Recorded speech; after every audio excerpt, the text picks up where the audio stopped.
Mga igsoon ko diha ni Kristo, gisaulog nato karon ang ika-84 katuig na kasumaran sa gitawag nato World Mission Sunday. Sukad sa pagdeklarar niini ni Pope Pius the 11th niadtong Abril 14, 1926. So 84th World Mission Sunday. Kining maong pagsaulog sa World Mission Sunday, mao'y usa ka pagpahinumdum kanatong tanan, labi na kitang magtutuong Katoliko sa pag-apil o pagsalmot sa misyon sa simbahan. Kini mao ang pagpalapnag sa Ebanghelyo, to spread the gospel of Christ. Ang atong halangdong Arsobispo sa Davao, Archbishop Kapalya, nagkanayon sa iyang sulat pastoral nga gitawag kitang tanan sa pagpakig-alayon niining maong misyon sa simbahan. So we are asked to assist in the church's mission to spread the gospel. Og matud pa niya, dunay mga nagkadaiyang pamaagi kung saan nato pagsalmot niining o pag-apil niining misyon sa simbahan. Na kung ato ning himuon diha sa gugma sa simbahan, mas makahuluganon kini. Unang posibleng pamaagi nato mao ang pagkahimong misyonero mismo, to become a missionary. Nga atong mapadayag pinaagi sa pag-adto sa nagkalaing-laing lugar o lagyong dapit diin wala pa madungog ang ngalan sa Dios.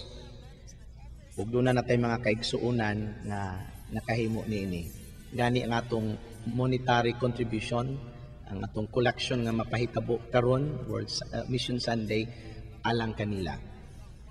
Mapansayod ta nga ang pagkamisyonaryo o misyonero dili lang ang pag-adto sa laing o lagyong dapit aron pagsabuwag sa pulong sa Dios, kundili ang pagkamahimong matuod na saksi sa atong pagtuo diha sa mga kahimtang diin kita nahimutan.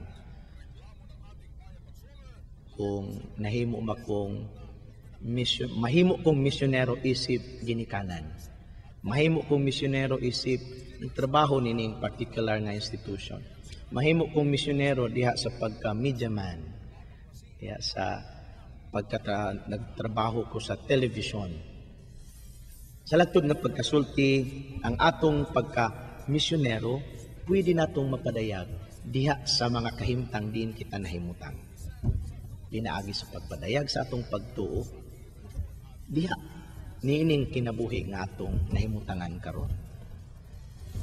So maingon ta, misyonero ta kung ang atong pagkinabuhi diha sa kalibutan mahaom sa panglantaw sa Dios na mao ang iyahang pulong masabual.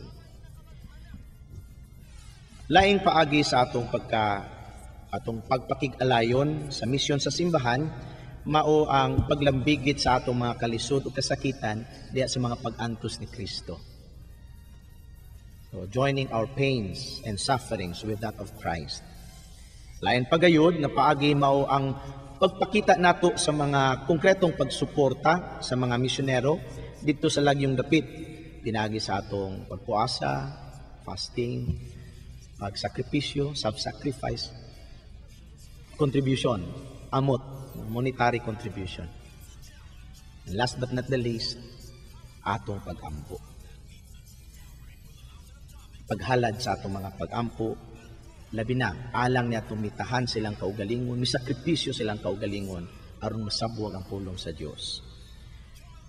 Mao nga, nindot pamalandungan, kining maong atong kiingon nga pag-ampo. Kay mao po ni ang tema nga atong madunggan diha sa atong mga pagbasa, sa tulo ka pagbasa.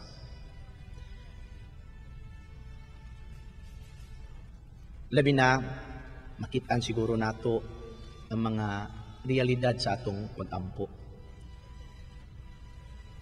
Siguro makasinati ta nga dili nindot kanunay ang atong pag-ampo.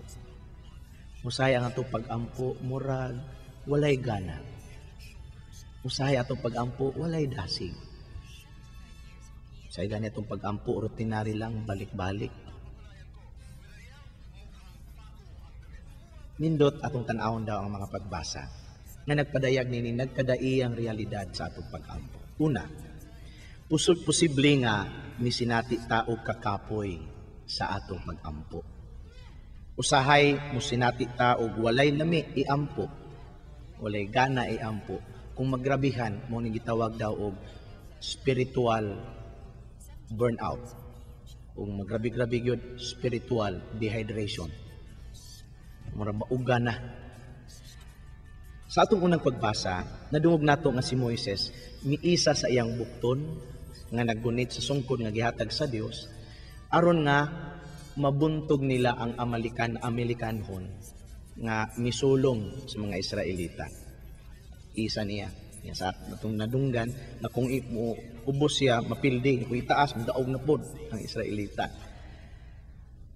Apan si Moises misinati usab og kakapoy sa iyang pag-isa sa sungkod.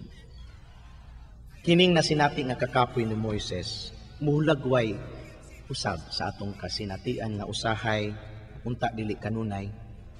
Usahay kapuyon ta sa atong mga pag-ampo. O maingon ta dili sa tanang higayon nga buhi ug mainiton ang atong pag-ampo. Usahay mechanical or routinary sa akong nang giingon. Sa dihang gikapoy si Moises, si Aaron ug Hur mikuhag bato aron makalingkod si Moises. Ug silang duha dito pud sa tupad aron sa puangon ang gibutang aron pagsagang sa bukton ni Moises. Nindot kini nga hulagway diha kanato o alang kanato. Sa panahon nga gilaay ug gikapoy ta sa atong mga pag-ampo, dunay simbahan nga mualalay. Duna tay mga kaigsuunan nga mutabang. Mo ning bili sa simbahan, katilingbang matuuhon. Iba na kasinapian nato sa misa, labi na sa katilimbanong pag-ampo, dinhi giampo nato atong mga leaders. Di lang sa simbahan kundi sa atong civil nga panggamanan. Giampo usab nato ang mga magtiayon, ginikanan. Ganit natin mga special nga mga pag-ampo usab, depende sa okasyon, alang sa mga misyonero, ug alang usab sa mga masakiton. Ug sa katapusan ni Santos nga misa, mag-ampo ta, natay iampo alang sa mga igsuon natong dunay balatian. This is our expression that we are united. We are one church. Kung atong tan-awon ang mensahe ni Pope Benedict XVI atol ni ining World Mission Sunday, giuluhan iyang mensahe og building ecclesial communion is the key to mission. Pagmugna sa simbahanong kahiusahan, maoy yabi sa atong misyon. Sa laktod nga pagkasulti, makaingon ta, makapadayon ta sa pagkahimong misyonero kung nahiusa ta sa simbahan. Kanabang ang atong panglantaw, gani ang atong tinguha sa kinabuhi, ang gituman natong pagtulunan, dili unta sukwahi sa simbahan. Kung nahalayo man ta, it's good to pray. To pray for those who might have been separated from us.